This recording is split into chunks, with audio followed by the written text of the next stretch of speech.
Hey, everybody, welcome back to the podcast. I'm so excited today to have author and writer and poet Amy Baik Lee. Amy, thank you so much for being here today. It's my pleasure to be here. Thank you for having me on. Well, one of the things I always love to start with is kind of a macro perspective of the work that you do. And so I'm kind of curious, how would you describe the calling that God has placed on your life? Yeah, I think my calling, as best as I can discern it for now, is to tell stories that help people trace the longing that they carry back to God and to find out how good He is. That's beautifully stated. When did you realize that you wanted to be a storyteller? There's a great story in the book about you wanting to make your audience cry, or maybe that was on Instagram where I read it. How long back ago did you realize that, like, I want to be a storyteller? Yeah, I think I started telling the stories before I realized that that was something I wanted to keep doing and to do well. So I can't really remember a time when I wasn't making up stories or pretending in play or jotting things down about it, really. Do you think that there was a time in your life where people pushed you away from that? I know this kind of soft skills isn't always welcomed. Yeah. I'm curious about how you nurtured and developed that gift inside of you. Yeah. I appreciated stories. So I loved books and I loved, movies and even songs that told stories.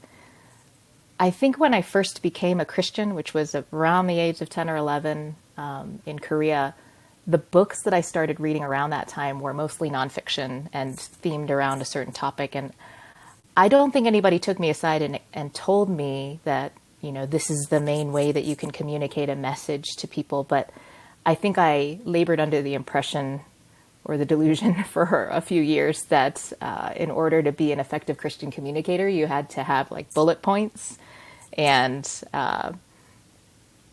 more of an outline than a narrative with what you were telling. So I don't know that was anybody actively pushing me away from telling stories, but it's really been in the past 5-10 years that I've come into communities where I have begun to so appreciate other people's stories that it's encouraged me to tell mine.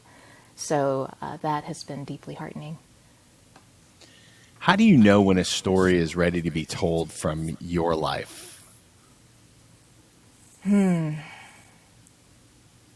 Probably the simplest answer is if I feel like I am not living in the grief of it while I'm trying to tell it. I guess I don't know if that points to me being melancholy more than anything, because I feel like the stories that I have to tell are the hard ones. But usually when I've gotten a bit of distance from the story and I can see some of what the Lord has brought about through it, then I think I feel a little bit more ready to start telling it.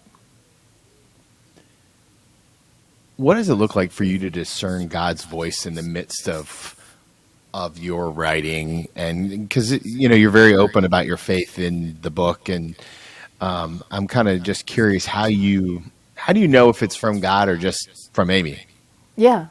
Oh, these are such good questions, by the way. Thank you. Yeah, they're making me think. Well, I can tell you, maybe the clearest example I have is the whole process of writing this book. It was really an idea that just wouldn't let me go. It became one of those experiences where I felt like I had the seed of an idea, and then it found somebody to serve, or I could have a pretty clear view of who the reader was going to be. And then everything that I saw, not everything, but so many things that I saw and heard kind of fed into shaping more and more of the idea. So it grew like a snowball as it went.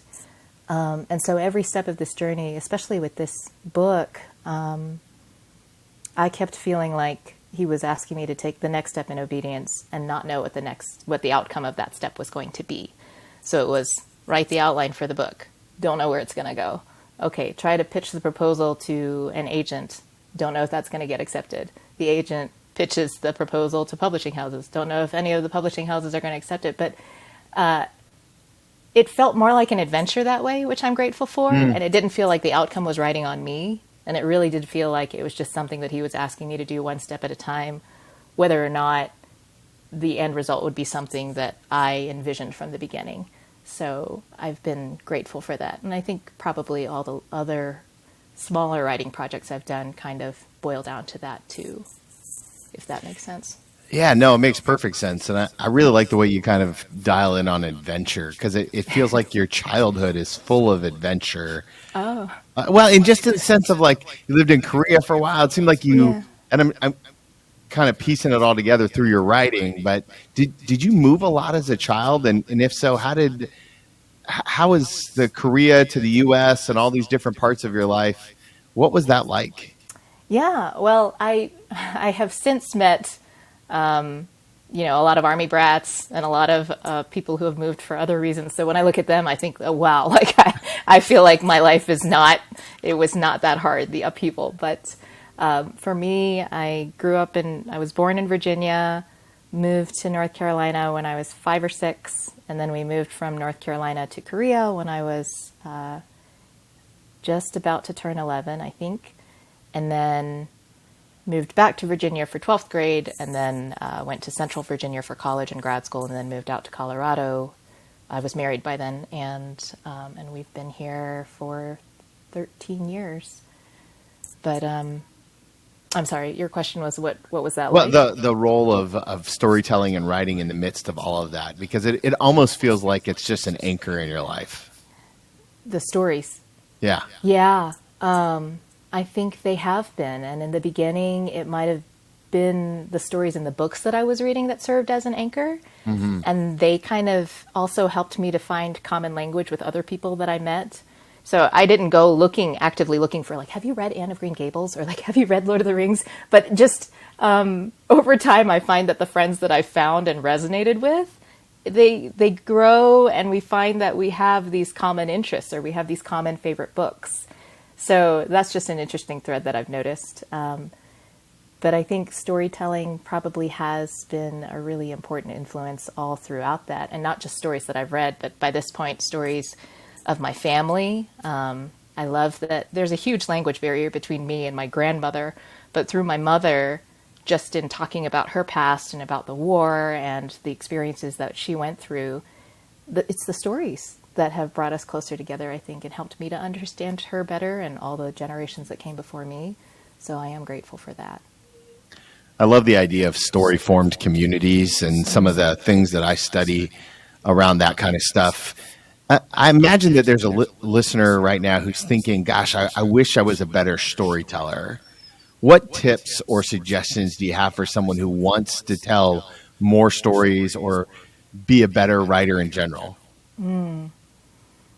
I think my first tip would be to live it well, to live the story that you're living well. I think it's possible to kind of distance yourself so much from what you're going through that you don't allow yourself to fully feel what you're going through or to notice what you're fully going through. So living life, I think, as just a basic foundation is important to telling stories. And you mentioned communities, but I think being in communities where you can find resonance or get feedback from your peers, from whoever's listening or telling their own stories, I think that helps ground us in not flying away into some like head-swelling egotism about being a storyteller, but it helps us to realize that we're part of the fabric of a community and that there are thousands of people around us who have their own stories.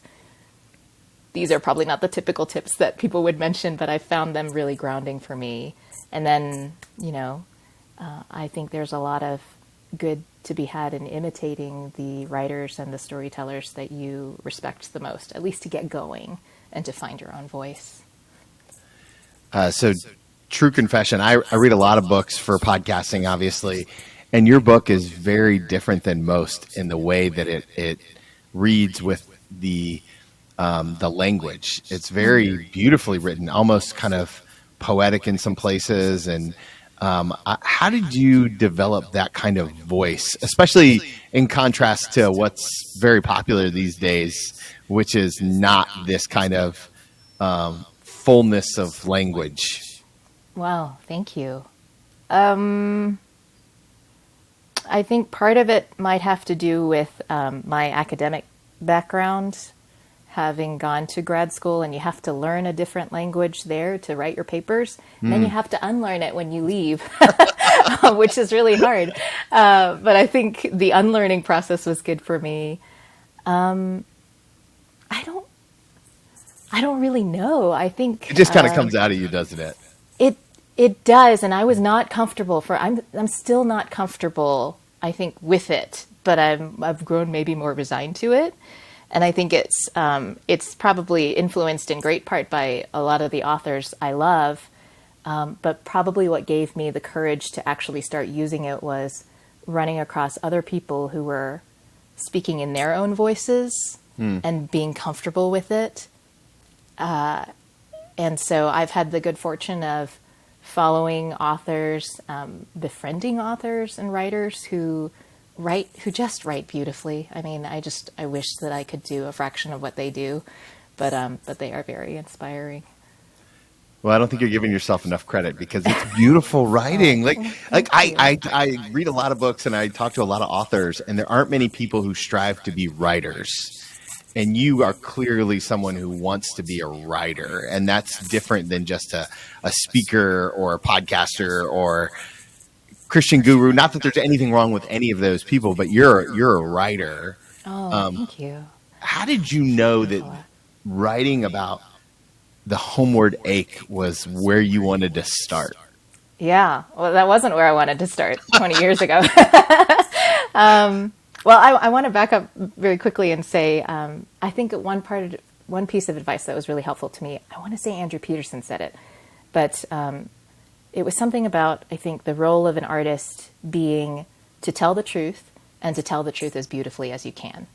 So that is the effort behind the words that I put into This Homeward Ache. And as for the book itself, I didn't know that was the story that I wanted to tell until about maybe 7 to 10 years ago. And that came about mostly because I was starting to recognize this string of experiences in my life that C.S.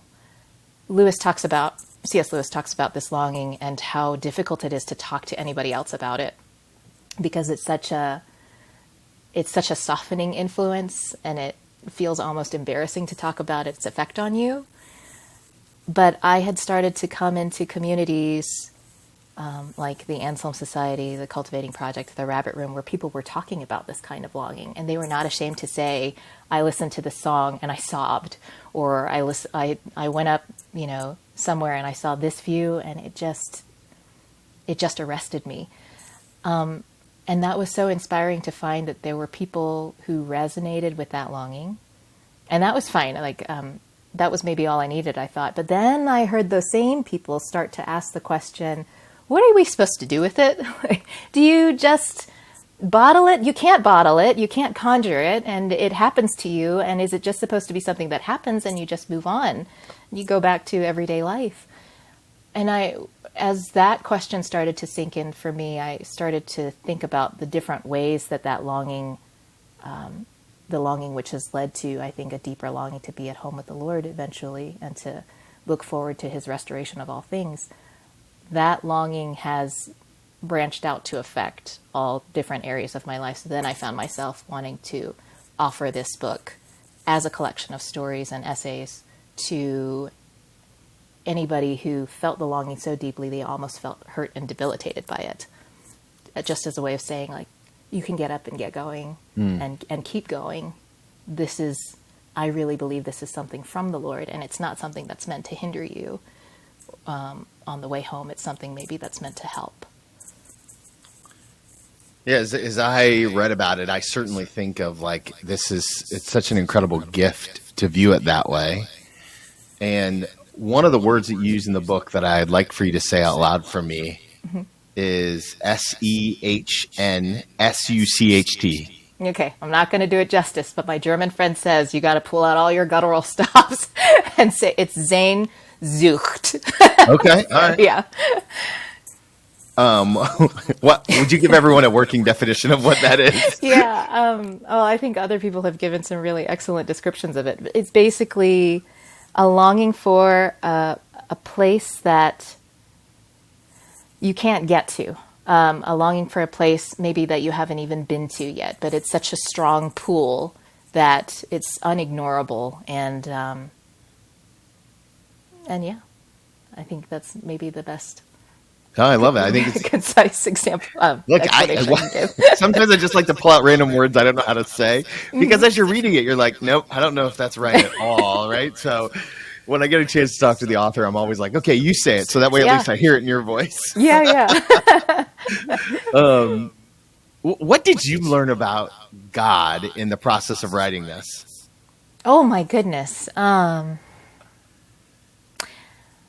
I don't know if it was learning so much as reconfirming it over and over again that he is so full of grace to his vessels of clay. And that's what I felt like over and over again as I was writing it.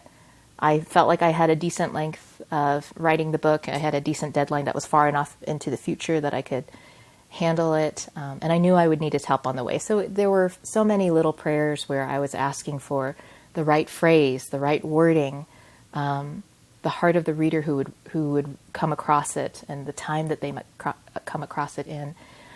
And then I had about 10 months to write the book, and I'd say probably the second 5 months of that, everything just kind of fell apart at home. Not in terms of relationships, thankfully, but my husband got sick and my kids got sick, and they were just unexpected, like not temporary, well, not flash in the pan illnesses. And then things just started to pile one thing on top of the other, and my chronic illness flared, and so it just felt like I was running out of time. But, and I've told my friends this, but it felt like when I crossed the finish line, it was not this triumphant entry into the end zone. It was more of like I fell flat on my face in front of the finish line. I just kind of basically like inchwormed my way across it because my brain was in such a muddle at that time. I didn't know if I was doing justice to the topics that I wanted to wrap up in those last few chapters, but then I had to trust that maybe that's how he wanted this story to go, and maybe the best thing was that I would have this testimony that he finished it somehow, and that it needed to be what I thought of as bare bones, but maybe that just meant I let a lot of the fluff go and communicated clearly to the reader. So that last part is still a mystery to me. I still don't know if it will be, helpful for all the people that I was praying for while I was writing it, but that is definitely how I see that part of the journey, as one that was just full of grace upon grace upon grace. Would you tell me about some of the people that you were praying for as you were writing it? Yeah. In the proposal, I think I said I was writing the book for 3 groups of people. And the first group was the people who knew this longing but had no name for it, like no basis to talk about it. Here's a name. Here's just maybe it's just enough for you to know that there's somebody else out there who feels that yearning. So that was one group of people. The second group was, I guess I would say Christians who understand that the longing is tied to the gospel and is given by Christ, but they want to go deeper in exploring the roots, maybe in thinking more about the implications in faith. So that was my second group. And the third group was really the people who understand all of that, and they know what the longing is, but they don't know how it might be able to fuel or fill out the different aspects of our lives, like parenting or writing or confession of sin or living in community. And so I guess the second part of the book, which is that collection of essays, is really for them. So those were the groups of people that I was really praying for. One of the tensions that I know a lot of leaders face is they have to do one task at work and then come home and be all the people at home. I was curious about how that worked in your life, thinking about something that's so cerebral and so emotional. And then, oh, by the way, you still have kids at home who need your attention and all the things, especially it sounds like they were sick the last couple of months, or at least, you know what I mean? Like, How was that whiplash for you? Well, I'm thankful to say there wasn't too much whiplash, I think. We have the good fortune of having a good community here and friends whom we talk with pretty regularly. That was an interesting priority for me too in 2022. Like, I knew I was going to write the book. I knew that my temptation was going to be to dig myself a hobbit hole and go into it and not talk to anybody. But I'd had enough wise voices speaking into my life to make me realize I need to keep in touch with people while I'm reading this book. So it's really gratifying to me to have those close friends read the book now and say, I remember when you were going through this, or I remember when you were thinking about this subject. And it's so good to see it in one thread, with a beginning, middle, and end. And so I would say, yeah, I'm thankful there wasn't really a dichotomy between, the writing life and family life. I'd say it was more like the thoughts and the ideas that I was thinking about at the desk kind of bled out into everyday life. So I would talk to my husband about it. I would continue to have breakfast conversations with my daughters, who are at the age where they're asking really good, really deep questions where you're just like, let me get back to you on that. But we would talk a lot about the new creation, and we would talk a lot about what there is to look forward to. So, and that's not to say that I wasn't difficult sometimes. Like, I've now recognized that the stage in the writing process where I need to be alone, and all the other stages I'm fine. You can come into the room, do whatever. You can come and ask for a snack. If I'm actually trying to put the words together, in a draft form, if somebody walks in the room, my concentration shatters. So I have not been. We're still working that out, but I'm glad to have honed in on that particular step in the writing process. That's awesome. I love that. Yeah. Theologically, one of the things that happens in a book like this is that you begin to understand God's restoration and God's love differently. How would you describe the difference before the book and after the book in your viewpoint as it comes to that topic, restoration and God's love? Yeah. It's taken on a lot more concreteness, which I'm so grateful for. And that's, I think, the effect of really doing some of the research and reading theologians like Bavinck and Owen and Tim Keller pointed me to a lot of those resources, not personally, but in his books. And I think that just helped so much, because probably for the first 20 years of my life as a Christian, my idea of what life with God was going to be like, was very nebulous and fed by a lot of different ideas. And there's not, there's a lot of mystery that Scripture leaves open for us to ponder. But, to just think about a future reality where we will have bodies that don't disintegrate, and they are not sick, and they don't die, they don't have pain, and that they are able to spend eternity. I've been talking to my 10-year-old a lot about eternity, but spend eternity doing the things in worship that we do in worship here. I guess I'm having the time of my life tying those two things together and thinking about how exhilarating that will be, to recognize that so much of what we do here, it's flawed and it's broken, but it's good, and he accepts it as worship unto himself.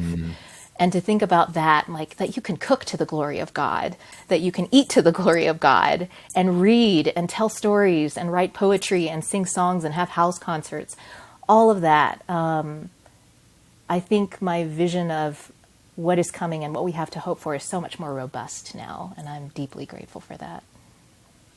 Have you had the chance to preach this message yet?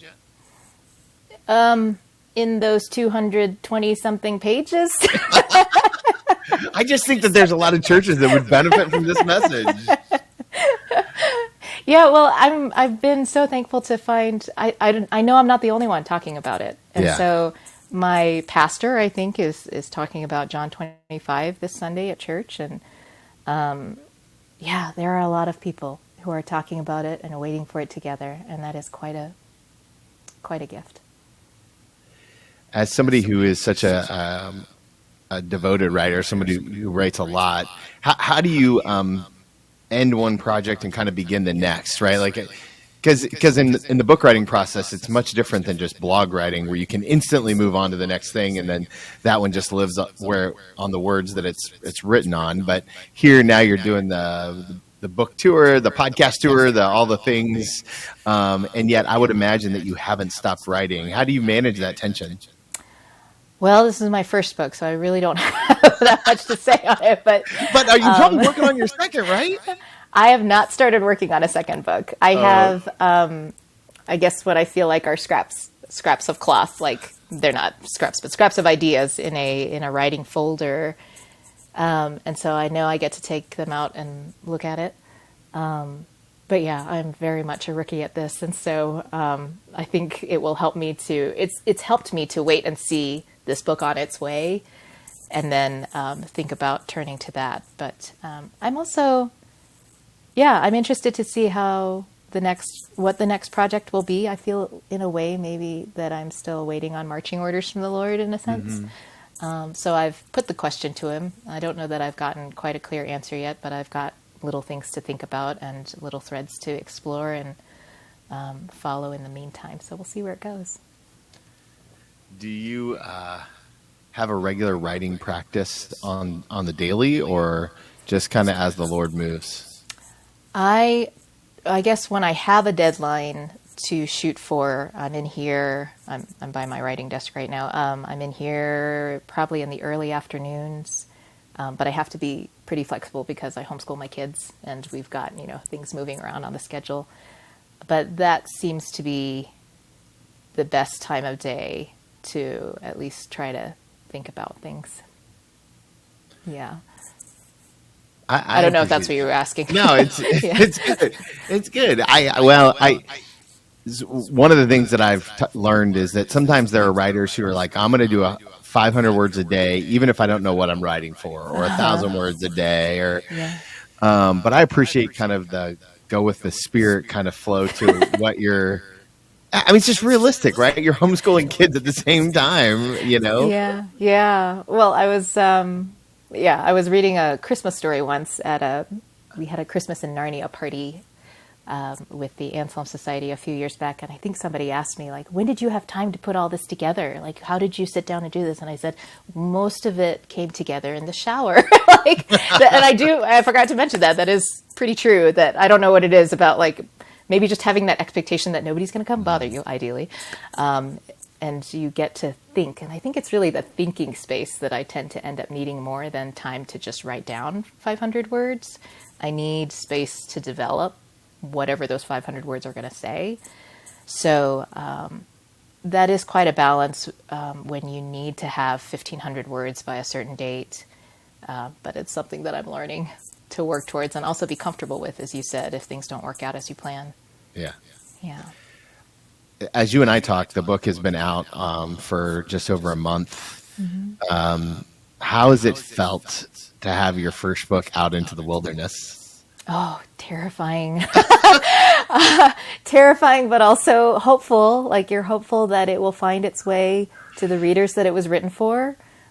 I've been also bracing myself for a long time for, any of the words that people have the right to share about how it didn't resonate with them if that's not what they were looking for. But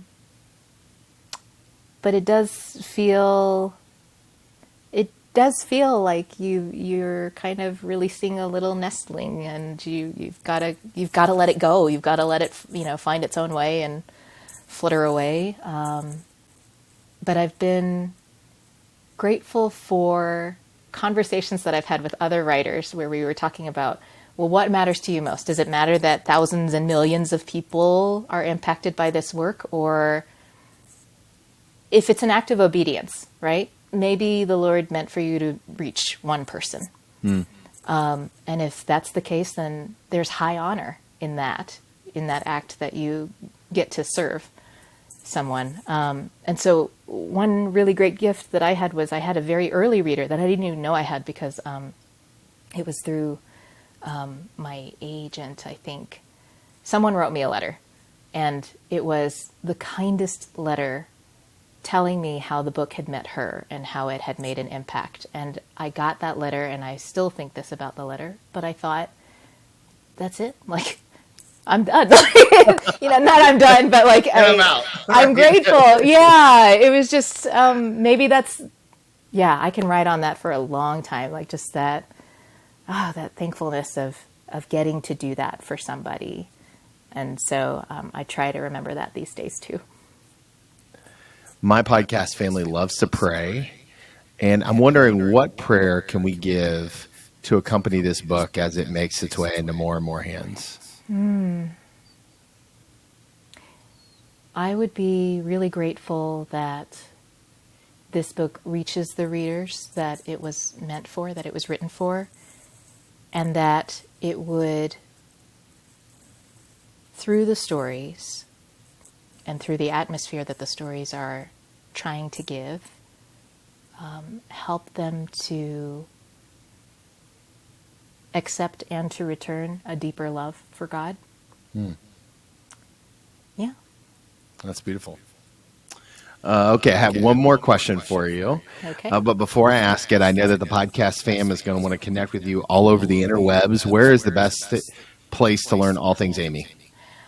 I have a website at amybeklee.com, AMYB as in boy, AIKLE.com, and then probably social media-wise, I'm most active on Instagram, and that's the same handle. And so we'll link to both of those in the show notes. And it's beautiful writing on Instagram and lots of pictures of your garden, I think. Is that your garden that I think? It is my garden, yeah. It's beautiful. Oh, thank you. Yeah, that's been quite an adventure too, living in Colorado. Okay, the last question I always love to ask people, it's an advice question. I'm going to ask you to go back in time and give yourself one piece of advice, except I get to name the season of life that you're in. Ooh, okay. So I want to take you back to the day after you finished your master's degree. And so you're this young budding writer, and you know that the world is ahead of you, and you just finished this incredible educational journey, and now you're going to unlearn academic writing and begin to pick up the writing that we know today.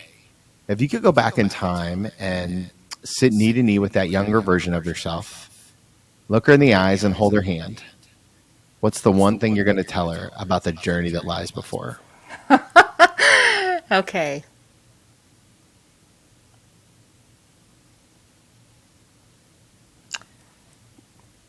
Oh, well, I would probably take her by the hand and say, brace yourself, because by the end of the year, you're going to have a baby on the way, and your husband will not have a job, and he'll be doing a nationwide job search that will take you to Colorado. But I think the key thing I would say to her is, God is going to be your wild card. Don't cut him out of the equation in your imaginings of what life might be, and he will always bring about eucatastrophes. I don't know if you're familiar with that word from I'm not. Tolkien. It's a wonderful word where he just used it as a way to describe that sudden turn in stories where everything feels like it's going wrong and it's just going downhill. But there's a sudden turn of joy and of hope that signals the ending is not going to be dire. It's going to be a happy ending. So, to count on, God is going to be your wild card, and he is a God of eucatastrophe. That's so beautifully stated. I love that. Amy, thank you so much for the generosity of time today. Thank you for your spirit and for the words that you've given us. I can't wait to see what God gets from you next. Thank you so much.